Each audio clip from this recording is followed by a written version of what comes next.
धन्यवाद सभापति जी। मैं अपनी पार्टी को भी धन्यवाद देता हूं। पिछले 2.5 दिनों से जो अविश्वास प्रस्ताव पे जो चर्चा हो रही है उसमें विपक्ष केवल और केवल मणिपुर पे उन्होंने बात करी। इससे एक बात तो स्पष्ट होती है कि इनके 10 साल और हमारे 9 वर्ष, इनके 10 साल के अंदर घोटालों की लाइन लग गई थी, लेकिन इन्होंने सरकार के एक भी मंत्रालय के खिलाफ एक शब्द नहीं यहाँ कहा है, सिर्फ मणिपुर की बात करी है। आज ये चर्चा इस बात की भी होनी चाहिए जो मूल जड़ है। ये बार बार मणिपुर की बात करते हैं, ये भी बोलते हैं कि हम वहां पर गए थे कुछ लोगों से मिलने के लिए, एक वीआईपी विजिट इनकी हुई थी। यहां पर एजेंसियों की खबर भी है और मैं अपने विपक्षियों को यह भी बताना चाहता हूं कि सदन में कुछ ऐसे भी लोग हैं जिन्होंने मणिपुर का एक एक नाला, एक एक पहाड़ी के ऊपर ऑपरेशंस भी करे हुए हैं। मणिपुर की जो जिम्मेदारी नॉर्थ ईस्ट के अंदर जो पिछले 40 साल से जो हिंसा चल रही है उसकी जिम्मेदारी कांग्रेस की है। ये कश्मीर के अंदर जो हो रहा है उसकी जिम्मेदारी कांग्रेस की है। उसी तरह पंजाब के अंदर भी जो मिलिटेंसी हुई है उसी की भी जिम्मेदारी पूरी की पूरी कांग्रेस के ऊपर है। लेकिन आज चर्चा विश्वास और अविश्वास की हो रही है, तो मैं हरिशंकर परसाई जी की उस पंक्ति से बात कहना चाहता हूं कि आत्मविश्वास कई प्रकार का होता है, धन का, बल का, ज्ञान का, लेकिन मूर्खता का आत्मविश्वास सर्वोपरि होता है जो इन्होंने दिखाया।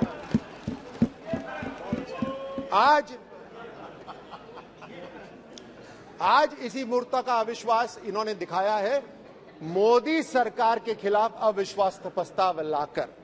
मूर्खता इसलिए भी क्योंकि इन्होंने अविश्वास और अविश्वसनीय में ये अंतर भी नहीं जानते। इनके 60 वर्ष के अंदर जो ये नहीं कर पाए देश के लिए, प्रधानमंत्री मोदी जी ने पिछले 9 वर्ष में उससे कई गुना विकास करके दिखाया है। मैं सीधे, क्योंकि समय कम है, मैं सीधे आता हूं जो ये बार बार बात करते हैं देश को तोड़ने की, जोड़ने की। इन्होंने एक यात्रा भी निकाली, भारत जोड़ो यात्रा करके। मैं 2008 में बीजिंग ओलंपिक्स के अंदर वहां पर था और हमें खबर लगी कि साहब सोनिया गांधी जी, राहुल गांधी जी आपसे मिलने आ रहे हैं।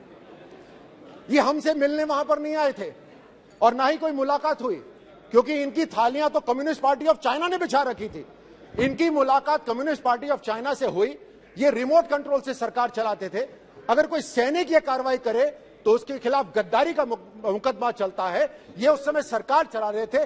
They should be tried for treason. गद्दारी के ऊपर इनके ऊपर मुकदमा होना चाहिए, क्योंकि ये चाइना के साथ इनके साथ हो रहा था। 2018 के अंदर 2018 में यही अविश्वास प्रस्ताव आया था।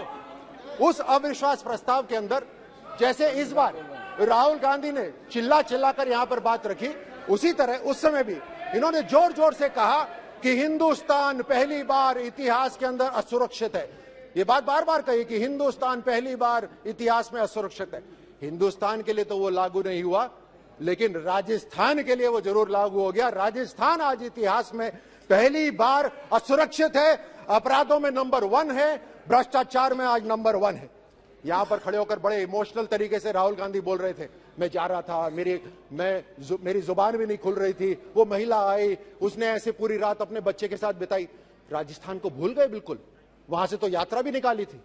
14 साल की वो मासूम बच्ची जिसने इस दुनिया को भी नहीं देखा था, उसके साथ सामूहिक दुष्कर्म हुआ, जिंदा को काटा गया, उसको भट्टी में, कोयले की भट्टी में डाला गया।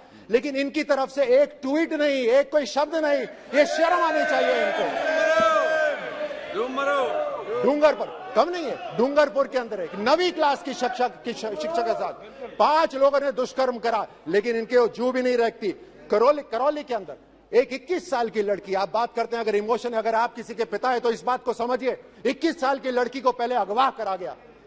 और यहां पर आप ही की सरकार के जो मुख्यमंत्री है वो कहते हैं कि राजस्थान के अंदर तो अपराध ज्यादा इसलिए हो रहे हैं क्योंकि हम एफआईआर तुरंत दर्ज करा देते हैं। वो भी झूठ है, क्योंकि जब उसको अगवा करा गया उसके माता पिता तुरंत पुलिस स्टेशन गए कि हमारी बेटी को बचा लो।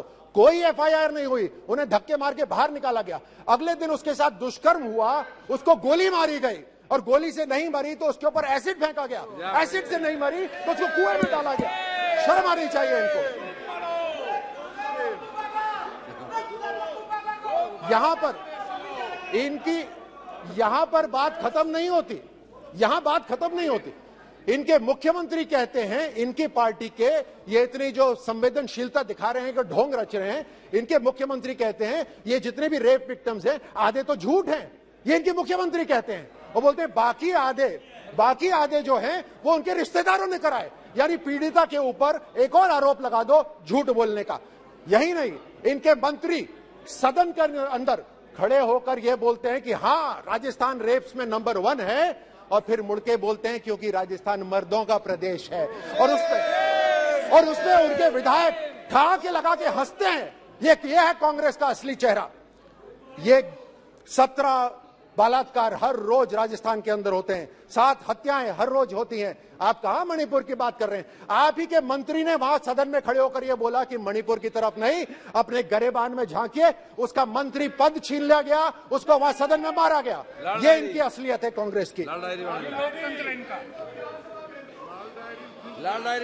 ये इनके, आपको असलियत बताता हूं कांग्रेस की असलियत, और ये आंकड़े हैं, ये मैं नहीं कह रहा। इनके विधायकों के बेटे, विधायकों के भतीजे, विधायकों के पीए, उनके ऊपर दुष्कर्म की एफआईआर हो रखी है। ये है असलियत इनकी, लेकिन उनके ऊपर कोई कार्रवाई नहीं हो रही। गर्भवती महिलाओं के ऊपर ये जो पैसे बनाते हैं, वो इससे ये अपनी जेब भराई कर रहे हैं। तुष्टीकरण का उदाहरण तो राजस्थान के अंदर इतना भद्दा हो रहा है, शायद ही किसी भी प्रदेश, भारत के किसी भी प्रदेश में हो रहा हो। ये 4 साल के अंदर 10 पुजारियों की हत्या हुई है। धार्मिक स्थल बचाने के लिए संतों ने अपना आत्मदाह करा है राजस्थान के अंदर। 300 साल पुराना शिव मंदिर तोड़ा जाता है, उसके ऊपर बुलडोजर चलता है। सालासर के अंदर दरबार का बुलडोजर चलता है, उसको तोड़ा जाता है। यह है इनका तुष्टीकरण। एक खास समुदाय के लिए इनकी सरकार वहां पर एक आदेश पारित करती है। सुनिए, एक आदेश पारित करती है इनकी राज्य सरकार कि एक खास समुदाय के लिए बिजली कटौती नहीं होगी क्योंकि उनका एक त्योहार है, हमें उनसे कोई परेशानी नहीं। लेकिन उसी समय वहां पर हिंदुओं का भी त्योहार था, रामनवमी मनाई जा रही थी, उस पे डीजेस के ऊपर बैन लगाए गए, पोस्टर्स के ऊपर बैन लगाए गए, धारा 144 लगाई गई। और यही नहीं, भजन कौन से बजेंगे उसकी अनुमति भी कांग्रेस देगी। ये असलियत है कांग्रेस की तुष्टीकरण की। उदयपुर के अंदर कन्हैया लाल की हत्या हुई, न जाने कितने कन्हैया मारे गए हैं, वो तो उनका वीडियो नहीं बना। ये है असलियत राजस्थान की, लेकिन इन्होंने कोई एक्शन नहीं लिया। इन्होंने माहौल ऐसा बना दिया है वहां पर, सभापति जी, ऐसा माहौल बना दिया है कि एक खास समुदाय के लोग पुलिस थाने के अंदर खड़े होकर वो खुलेआम हिंदुओं को धमकी देते हैं, लेकिन इनकी सरकार कुछ नहीं करती। पीएफआई बैंड है, यहां पर गृह मंत्री जी ने कल बताया पीएफआई पूरे राष्ट्र के अंदर बैंड है, लेकिन पीएफआई राजस्थान के अंदर पुलिस प्रोटेक्शन के साथ मार्च करती है। यह है असलियत इनके चेहरे। कहीं ना कहीं इन बाहर की कोई ना कोई एजेंसी, कोई ना कोई संगठन, बाहर की कोई ना कोई एजेंसी कहीं ना कहीं इनके साथ मिली हुई है। मैं तो वापस उसी पे जाता हूं, क्या एमओयू हुआ था उस समय चाइना के साथ, जो आज तक भारत को नहीं पता। कहीं ना कहीं इन्होंने भारत को तोड़ने के लिए सुपारी उठाई हुई है, भारत को ये तोड़ना चाहते हैं हर तरह से। राजस्थान के अंदर दलितों के ऊपर अत्याचार हो रहा है। पिछले 4 साल के अंदर 60% दलितों पर अत्याचार बढ़ा है। बीकानेर के अंदर दलित महिला के साथ दुष्कर्म होता है और उसकी हत्या कर दी जाती है। जालौर जिले के अंदर एक 9 साल के दलित लड़के को मार दिया जाता है क्योंकि वो पानी पीने गया था। जम्बा रामगढ़, मेरे अपने संसदीय क्षेत्र के अंदर एक महिला टीचर, मतलब टीचर तक को भी नहीं छोड़ा, एक महिला टीचर को जिंदा जलाया गया वहां पर। यह दलितों के ऊपर अत्याचार ये कर रहे हैं। इन्होंने हर तरह से धोखा दिया है। मैं घोषणा पत्र पर आता हूं, इन्होंने घोषणा पत्र में भी धोखा दिया है। ये तो अविश्वास लायक भी नहीं है। ये अविश्वास प्रस्ताव हमारी सरकार के खिलाफ लाए हैं, लेकिन पर ये अविश्वास लायक भी नहीं है। इन्होंने राजस्थान के साथ विश्वासघात करा है। ये है असलियत इनकी। घोषणा पत्र के अंदर ये कहते हैं कि हम हस्तशिल्प कला और हथकरघा निदेशालय का गठन करेंगे, नहीं करा। यहां पत्रकार बैठे हैं, राजस्थान के पत्रकारों को इन्होंने बेवकूफ बनाया। बोलते हैं हम आपकी सुरक्षा के लिए एक अधिनियम लेकर आएंगे। 4.5 साल हो गए, एक भी अधिनियम नहीं आया। इन्होंने हर तरह से राजस्थान के साथ विश्वासघात करा है। और अविश्वास प्रस्ताव किसके लिए लेकर आए? एक ऐसी पार्टी जिसने जो कहा वो करा, एक ऐसी पार्टी जिसने बोला धारा 370 हटाएंगे तो हमने हटाया, हमने बोला राम मंदिर बनाएंगे तो हमने बनाया, हमने बोला आतंकवाद को मुंह तोड़ जवाब देंगे तो हमने दिया। हर तरह से उस सरकार के खिलाफ ये अविश्वास प्रस्ताव लेकर आए हैं।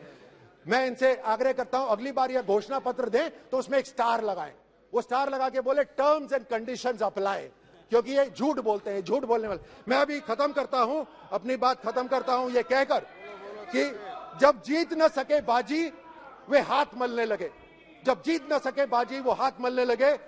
आसमां सी ऊंचाई, प्रधानमंत्री मोदी जी और मोदी सरकार के लिए बोल रहा हूं, आसमां सी ऊंचाई देख वो जलने लगे। अभी तो बहुत कुछ तमन्ना है 56 इंच के सीने में। अरे रुकिए, बैठिए, अभी से आपस में क्यों लड़ने लगे? ये इनकी असलियत। बहुत बहुत धन्यवाद।